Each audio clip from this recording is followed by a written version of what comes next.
Mark సువార్త 10వ అధ్యాయం 1వ వచనం నుండి, ఆయన అక్కడి నుంచి లేచి యూదయ ప్రాంతములకు యోర్దాను అద్దరికి వచ్చెను. జనసమూహములు తిరిగి ఆయన యొద్దకు కూడి వచ్చిరి.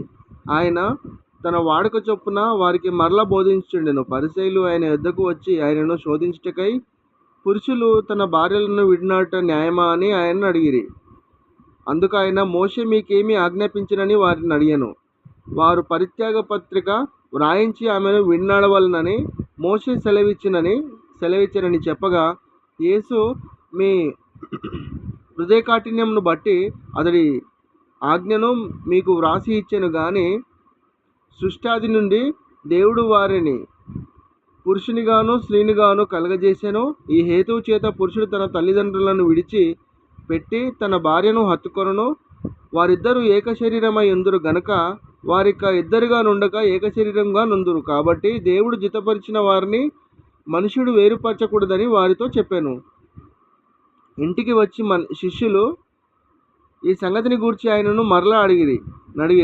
అందుకు ఆయన, తన భార్యను విడనాడి మరి ఒకతను పెళ్లి చేసుకుని వాడు తాను నాడిన ఆమె విషయమై వ్యభిచరించు వాడగును. మరియు స్త్రీ తన పురుషుని విడనాడి మరి ఒకరిని పెళ్లి చేసుకున్న ఎడల ఆమె వ్యభిచరించిన దగునని వారితో చెప్పాను. తన చిన్న బిడ్డను ముట్టవలనని కొందరు ఆయన యొద్దకు వారిని తీసుకొని వచ్చిరి. అయితే శిష్యులు వారిని తీసుకొని వచ్చిన వారిని గద్దించిరి. యేసు అది చూచి కోపపడి, చిన్న బిడ్డలను నా యొద్దకు రానియుడి, వారి నాటంకపరచవద్దు. దేవుని రాజ్యము ఇలాంటి వారిదే. చిన్న బిడ్డ వలె దేవుని రాజ్యము నంగీకరింపని వాడు అందులో నెంత మాత్రము ప్రవేశింపడని మీతో నిశ్చయంగా చెప్చున్నానని చెప్పి ఆ బిడ్డను ఎత్తి కౌగిలించుకొని వారి మీద చేతులుంచి ఆశీర్వదించెను.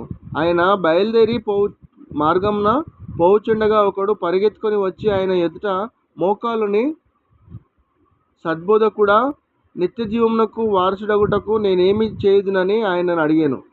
యేసు, నన్ను సత్పురుషుడవని ఎలా చెప్పుచున్నావు?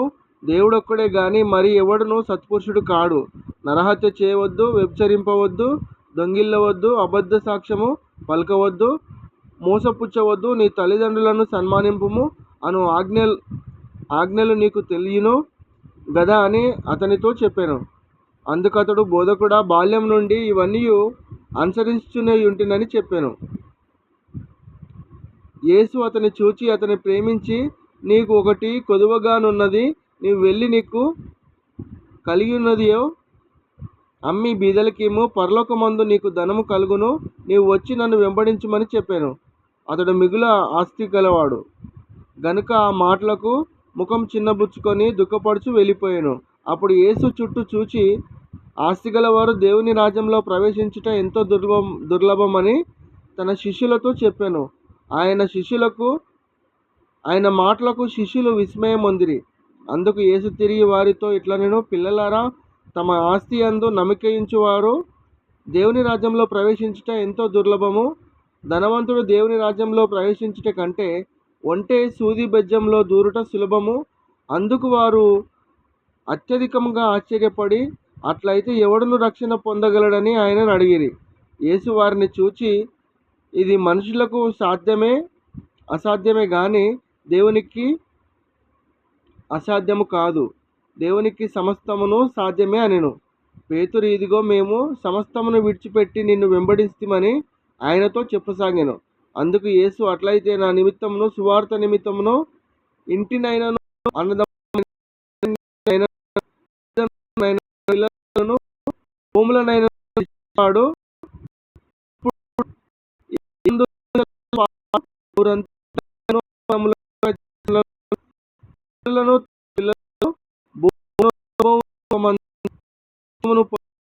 నిశ్చయంగా చెప్తున్నాను. మొదటి వారు ప్రయాణం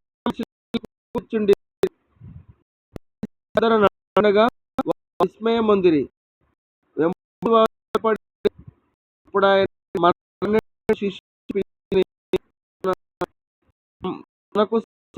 వాటి తెలియజెప్పి ఇదిగో మన దర్శనకు వెళ్ళిన శిష్యుడు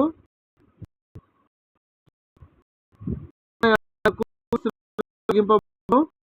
ఆయనకు మరణ విధి కప్పిదురు అన్యులకు అప్పగించెదరు. వారు విశ్వసించి ఆయన మీద ఉమ్మిసి కొరడాలతో ఆయన నుండి 3 దినాల తరువాత ఆయన తిరిగి లేచెనని చెప్పారు. జెబెదయి కుమారుడైన యాకోబు యోహాను ఆయన యొద్దకు పోవుము. ఉన్నదేశము నీవు మాకు చేకూర్చున్నావని కోరుచున్నానని వారిని అడిగాను. కుడివైపు ఒకడు నాకు చేయమని యేసు మీరేమి చేయుచున్నారో మీకు తెలియదు.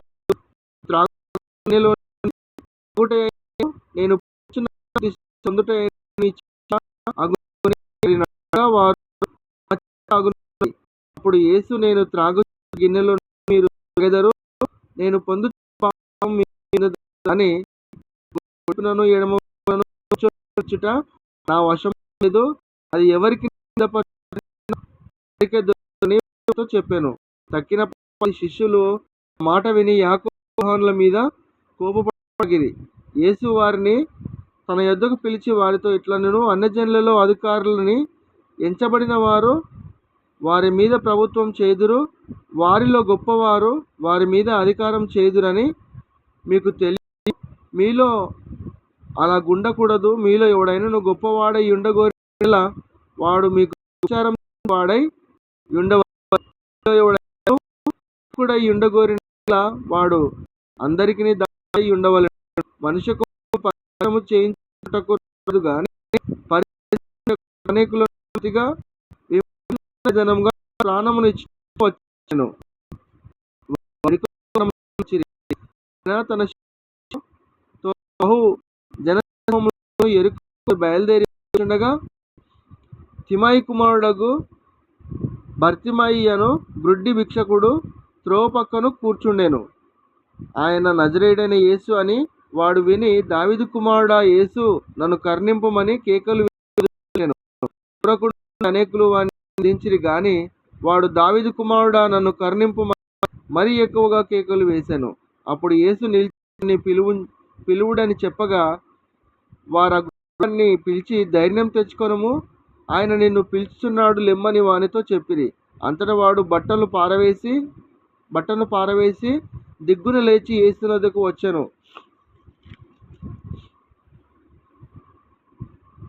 యేసు నీకేమి చేయగోరుచున్నానని వానిని అడగగా ఆ గ్రుడ్డివాడు, బోధకుడా, నాకు దృష్టి కలుగజేయమని ఆయనతో అనెను.